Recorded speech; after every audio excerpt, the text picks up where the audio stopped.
Hi, everybody. Welcome to the Beach Club for our first full beach weekend of the summer. I am so excited for the summer. I've got my summer pink going. Can you see it? Every summer, I try putting some color in my hair just for fun, pink or lilac or blue.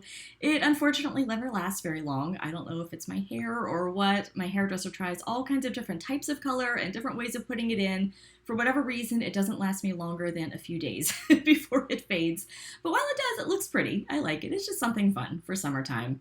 Like I said, I am so ready for summer. How about you? I'm definitely ready for this weekend.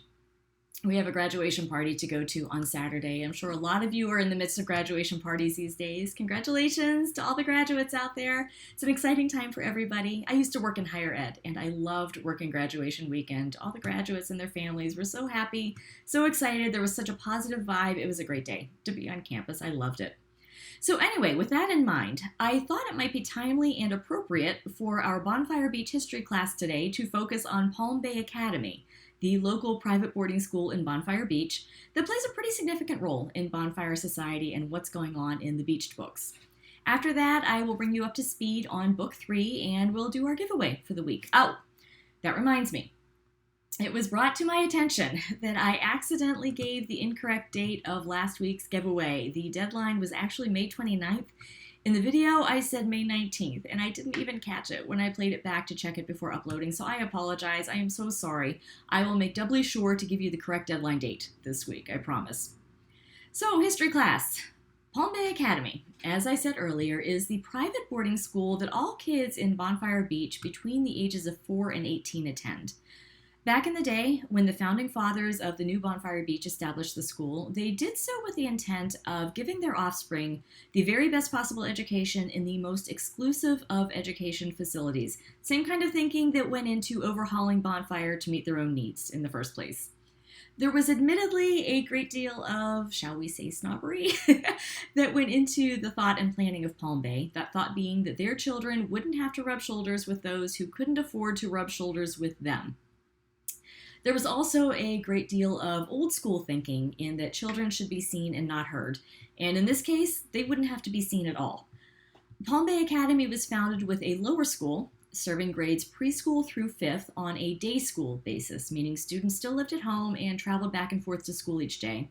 But upon reaching age 12, the students matriculated into the upper school and became boarders until graduation, and they only came home at Christmas and over summer break.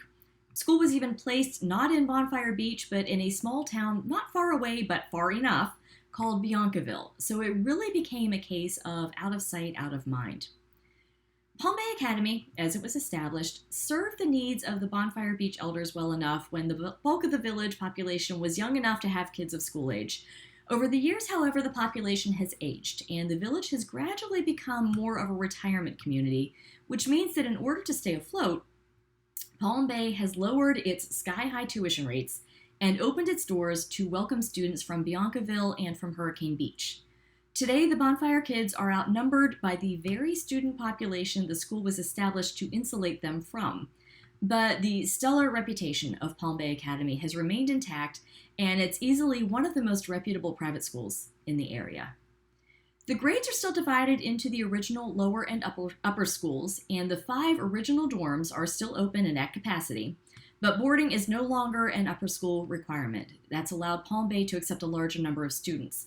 The total student population from pre-K through 12th grade is about 2,500. Student-to-teacher ratio is 14-1. The Bonfire kids still board, along with a handful of kids from Hurricane Beach, but now the bulk of the student body consists mainly of day students. The academic curriculum is extremely rigorous. Palm Bay offers advanced placement, or AP, courses in 9 subjects, as well as international baccalaureate, or IB, courses in 4 subjects, and about a quarter of each graduating class goes on to an Ivy League university. In addition to meeting academic requirements, Palm Bay also has a community service requirement for graduation, beginning when most students enter the upper school in 6th grade. Students must complete a minimum number of community service hours each year. Palm Bay Academy's colors are turquoise and silver. Their mascot is the schooner, and maybe not surprisingly, a fair number of the sporting activities offered by the school are water sports, such as sailing, rowing, and water polo, plus swimming and diving. There's no football team, But there is basketball, tennis, golf, softball, track and field, volleyball, field hockey, and lacrosse. And Palm Bay has taken state championships in at least one sport each year for the past 34 years. In addition to athletics, Palm Bay offers extensive opportunities for students to become involved in the arts, including music, fine arts, and the performing arts. And the school puts on 2 musicals each academic year that draw attendees from Bonfire, Hurricane, Biancaville, and very well beyond. If you've read either or both books in the Beach series thus far, you have an inkling as to what role Palm Bay Academy has played in recent and not so recent Bonfire Beach events. And there's much more Palm Bay influence to come. School might not be located in Bonfire proper, but it's a big part of the community in both very good ways and ways that are, let's just say, not so great, or maybe I should say not so clear. We'll leave it at that. And this is a good lead-in, actually, to Book 3 update. Third book in the Beach series begins just after school has let out for the summer. And 2 new characters who will be central to the overall story will be introduced. Both of them are students at Palm Bay Academy. One of them has already had some involvement in Stacey Storm's life. The other is a newcomer to the story. These are 2 of the characters I told you I have been so excited to bring in. They are best friends, they're fun to write, they're good kids, and they are going to be bringing a lot to Stacey's life. Let's leave it at that. One of them, a boy named Leo, was introduced at the very end of the second book. The other boy is Leo's best friend. His name is Jedi. Dad was a Star Wars fan. And I'll give you a little sneak peek of what's ultimately coming down the pike. Leo and Jedi will play a role in bringing in a third Palm Bay student who will turn everything upside down. Her name is Maggie. And I can't decide if she's the one who actually sets off the chain of events or if the chain of events results in Maggie. I'm not sure. And when the book comes out, I'll be curious for your take on things. So there we have it. I hope you're enjoying these little backstage views into the world of Bonfire Beach. I'm actually having a lot of fun with them. I've been going through and kind of planning out what to talk about each week throughout the summer. Some topics are things I already have notes on, if not full backstory, and others are things or places or characters I really haven't given much thought to up until now. So it's making me look deeper at them and come up with a backstory, which not only helps me write better books in the long run because I know the history, but it also keeps my creativity flowing, and it gives me that happy sense of being immersed in Bonfire Beach all the time, which I absolutely love. So I hope you are getting as much entertainment out of this as I am. Something else I wanted to share with you and make you aware of, I neglected to mention last week, it's my website. It's SherilynCorber.com, and I'm going to be working on it over the summer and adding things to it that aren't there currently. But as of right now, not only can you check out the books in the Beach series, but you can also check out what's going on in Bonfire Beach at any given time. When you go to the site, right at the top of the homepage is the Village of Bonfire Beach emblem.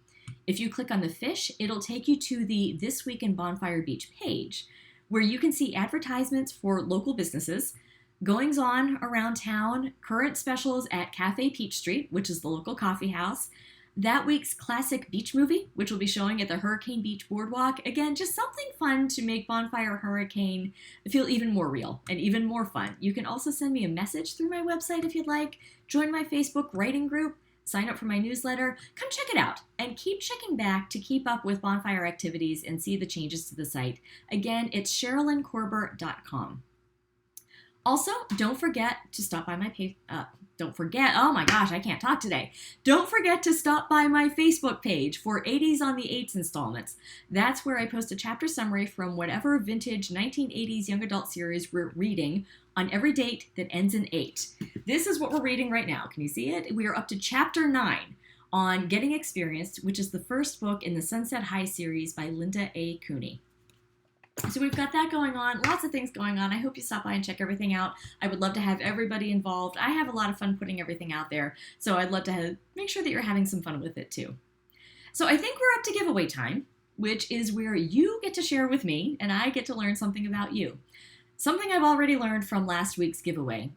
To number 1, make sure I give the correct deadline date.